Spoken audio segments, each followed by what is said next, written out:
I particularly did not want to touch upon it because I knew that that was going to be a question, as is always the case. The situation is like this. Yes, there is one Turkish entity in the north of Europe. And actually, the Kurds in the northern Iraq and the Kurds in the southern Turkey are brothers, relatives, and so on. The border is something that has been put there, but people, the Turkish people of Kurdish origin feel like this towards the people on the other side of the border. And Turkish companies are very much active in the development of northern Iraq as well. And you know, we would like to see very good relations develop between southern Turkey and northern Iraq. But what is to our displeasure is that the PKK terrorist organization is also located in northern Iraq. They have established several bases and numerous other logistical and other facilities in the northern Iraq. And as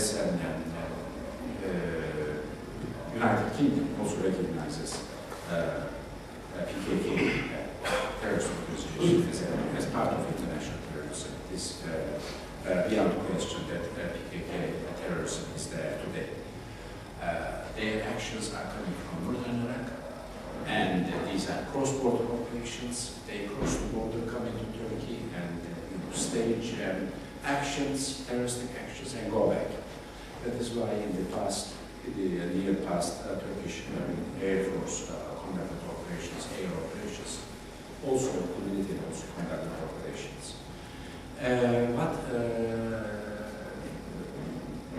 There are some parameters I think we should all be careful about it. The first one is that, as I stated earlier, Turkey's Iraq's territorial integrity and independence and sovereignty are essential.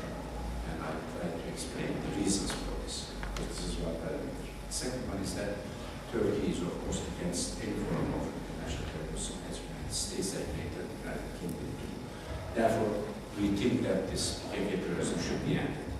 Thirdly, as far as the relations between the Kurdish entity in the northern Iraq and Turkish government is that we want one thing from the Kurdish entity in the north to recognize that PKK is a terrorist organization and act accordingly. They do not, up to now.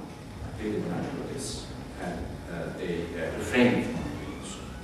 This is one bone of contention between Turkey and the Iraqi Kurds, and we believe that if also they side against international terrorism, as everyone else does, then I think that we will not have any problem in further collaborating with the Iraqi Kurds.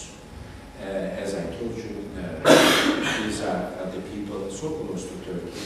These people lived so long in the Ottoman time together, and there is absolutely no reason why these relations should be again smooth and collaborative. Unfortunately, we cannot have this as long as Iraqi authorities, starting with Mr. Barzani, recognize clearly that yes, this is indeed a Kurdish PKK is a terrorist organization, and we should take joint action with Turkey against this organization.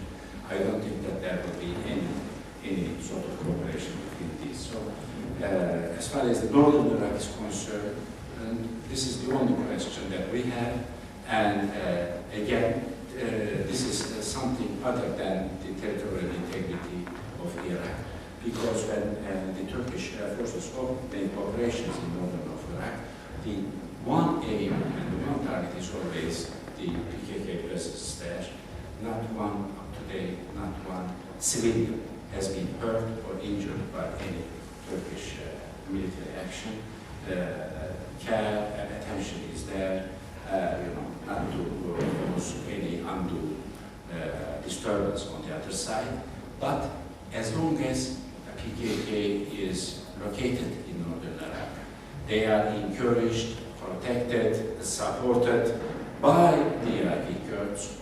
I'm afraid that the operations will continue until they understand that as part of Iraq also they would be against this international terrorism. Of course, it is the duty of the central Iraqi government to take this action. But we know the situation, as I tried to explain to you, how the situation is in Iraq. Therefore, we cannot expect anything from the central Iraqi government in Baghdad to take necessary action. Therefore, it is the Kurdish authorities in the northern Iraq to take the necessary action and end this bloodshed and this disturbance should be ended very quickly.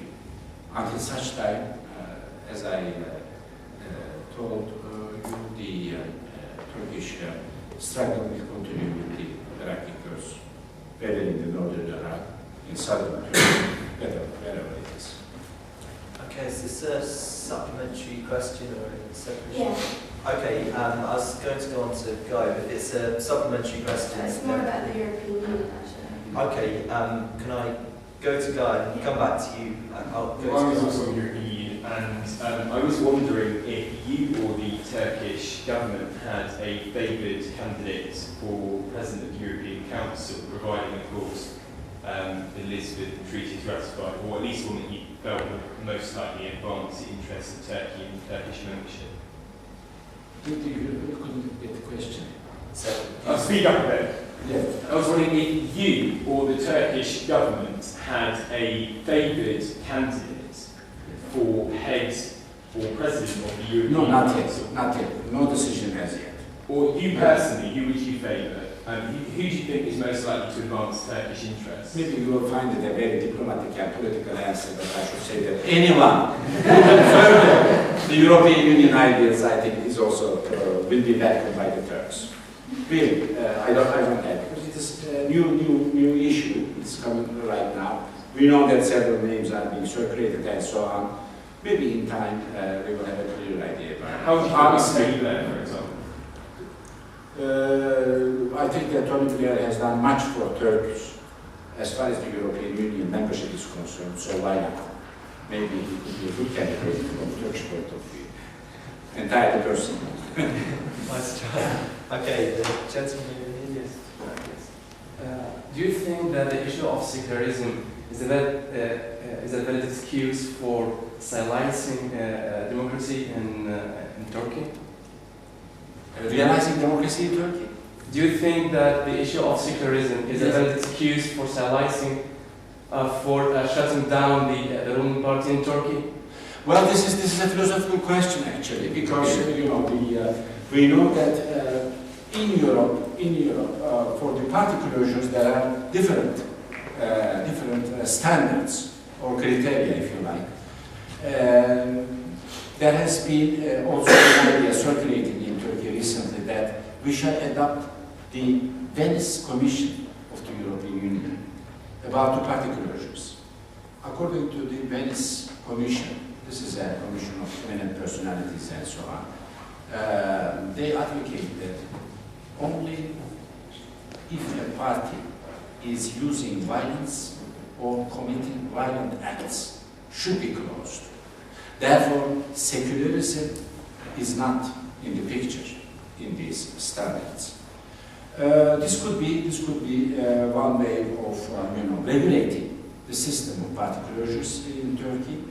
But I think that first of all, before taking any action as changing the constitution, which is a very drastic action, of course, I think that the results of the present first court case should be awaited, and I think that people are inclined more to await the results of this